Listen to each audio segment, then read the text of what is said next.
Bismillahirrahmanirrahim. Assalamualaikum warahmatullahi wabarakatuh.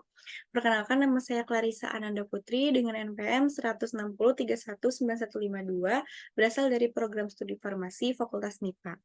Pada video kali ini, saya akan mempresentasikan spesies saya yang berjudul Formulasi Nanoemulsi Mengandung Minyak Calendula officinalis.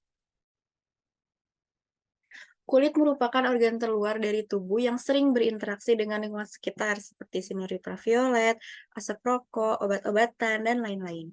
Sinar ultraviolet ini merupakan jenis radiasi yang berasal dari matahari. Sinar UV ini Sinar UV jika berlebih pada kulit akan mengakibatkan ROS pada kulit. Bagaimana cara mencegahnya?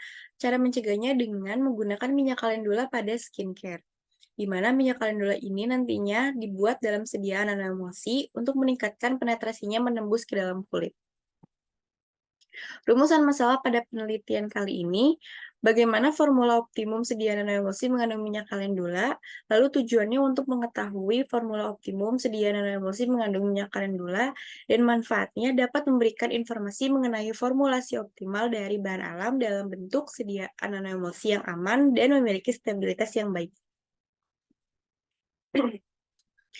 Adapun metodologi penelitian yang pertama adalah penyiapan minyak kalendula, lalu dilakukan uji ketercampuran surfaktan dan konsurfaktan, lalu dilakukan optimasi formula nanoemulsi minyak kalendula, lalu dilakukan evaluasi meliputi uji organoleptis, persen transmitan, dan uji sentrifugasi.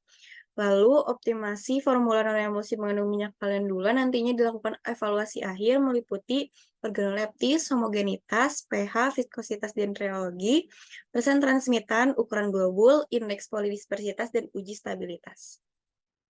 Yang pertama adalah penyiapan minyak kalendula yang berasal dari PT Darjeeling Sembarni Aroma, di mana pada saat pembelian minyak kalendula ini sudah dilampirkan COA atau Certificate of Analysis. Kemudian dilakukan kembali karakterisasi dengan GCMS yang dilakukan di Universitas Pendidikan Indonesia.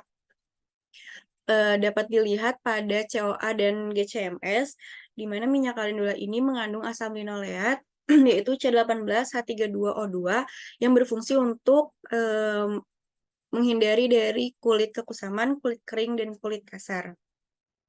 Kemudian dilakukan uji ketercampuran antara minyak kalendula dengan surfaktan dan kosurfaktan yang terpilih. Surfaktannya adalah Twin 80, Cremofor RH40, dan kosurfaktannya ada gliserin, propilen glikol, polyethylene glikol 400, dan etanol 96, di mana dilakukan uji ketercampuran 1:1 antara minyak kalendula dan surfaktan dan kosurfaktan.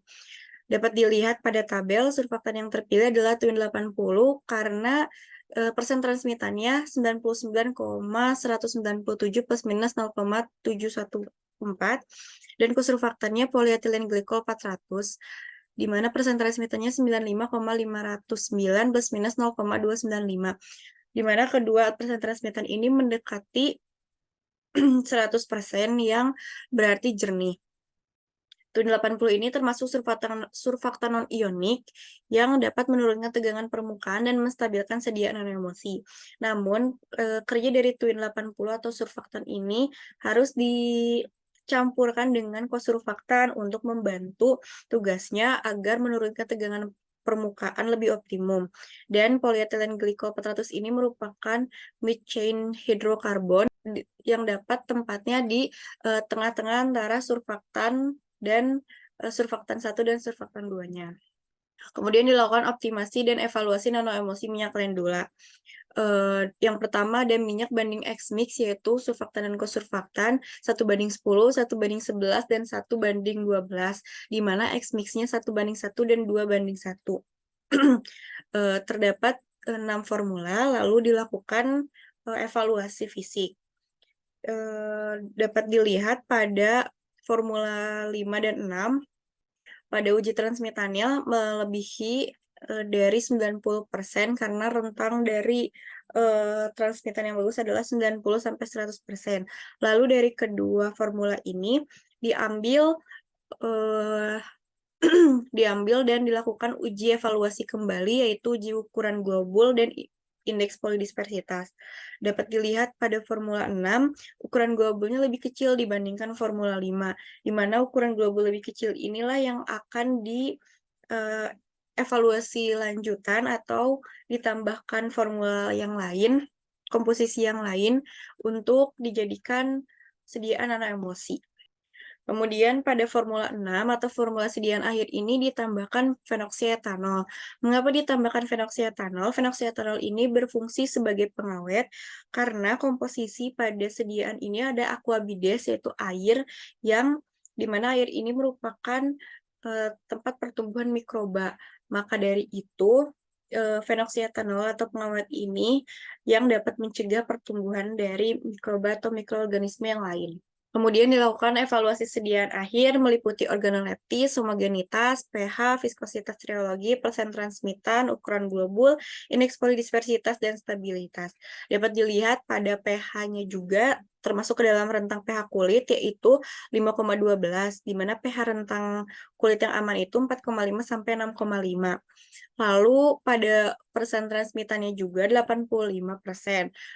Walaupun di bawah dari rentang, tetapi pada fisiknya sediaan Formula 6 ini lebih jernih dibandingkan formula yang lain. Kemudian pada ukuran globulnya di 15,967 plus minus 0,487 nanometer. Dilakukan uji stabilitas juga, tidak terjadi pemisahan pada uji heating cooling, sentrifugasi, dan freeze-thaw.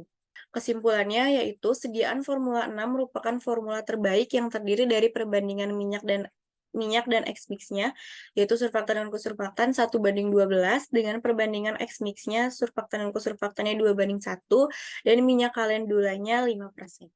Sekian presentasi dari saya. Wassalamualaikum warahmatullahi wabarakatuh.